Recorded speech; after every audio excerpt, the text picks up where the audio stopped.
Let's get a word with an independent member of the European Parliament, Nikki Sinclaire. Good morning, Nikki.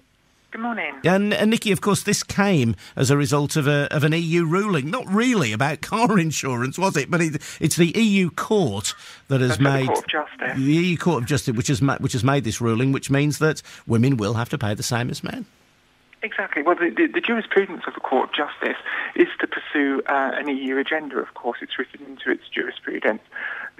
What's actually happening here is where you kind of have social engineering, and it's kind of slightly gone wrong, because the insurance industry, which has been going now for 240 plus years, has been based on risk management, and it's statistically correct that women have less accidents than men.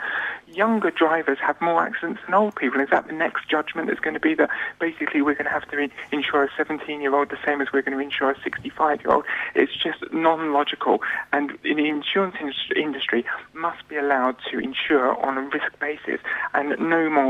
You know, the other thing that the European Union talks a great deal about is gender equality and about how we should get women back into the workplace, women back into the boardrooms. But actually, this is actually going to affect that, because, you know, we have women that's juggling children and jobs, and they need their car to bring the kids to school and then get to their jobs. But this is actually going to price some women. I've had letters from women over the last year or so since this judgment, and they're actually going to say, I'm not going to be able to afford to drive a car.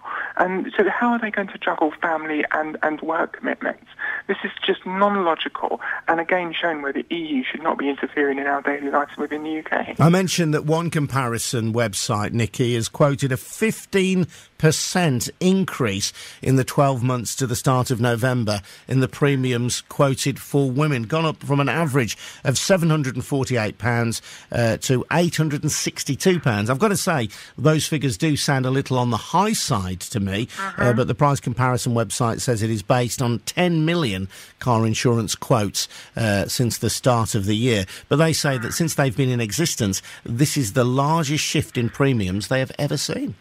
Yeah, and what you're going to get is, yes, insurance premiums going up for women. I think it's already started from the 1st of December.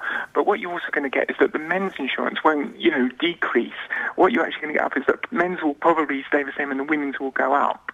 Yes, so in effect, it's going to cost the average family more. But the argument goes, Nikki, that, if we want equality, this is true equality. If women do want all of the things that they've historically campaigned for, and, nobody now would turn back the clock, I don't think, to a time when women didn't go out to work, when women couldn't vote and all that sort of nonsense. If we're going to move progressively forward to a recognition that we are all equal and equal value as human beings, then why should we allow that kind of discrimination? Well, I think there's two arguments there. Certainly right to vote, right to equality in employment is one thing. But, we are different. I mean, Usain Bolt and Jessica Ennis can only run, of equal times, because there's obviously there are differences. And it's a statistical fact that women, are safer drivers. And, if the statistics change, then it maybe should change the other way. But, women live longer than men. It's another statistical fact. And until that changes, but insurance companies should be allowed to base that. These are private companies. These are not state companies. And what the European Union is doing is impinging on private companies. Now, surely they need to be able to set their premiums on a risk base. If you want to take an extra driving, an advanced driving course, then that should affect your premium. It's all risk management. And I say, and it will be the next thing, it will be age.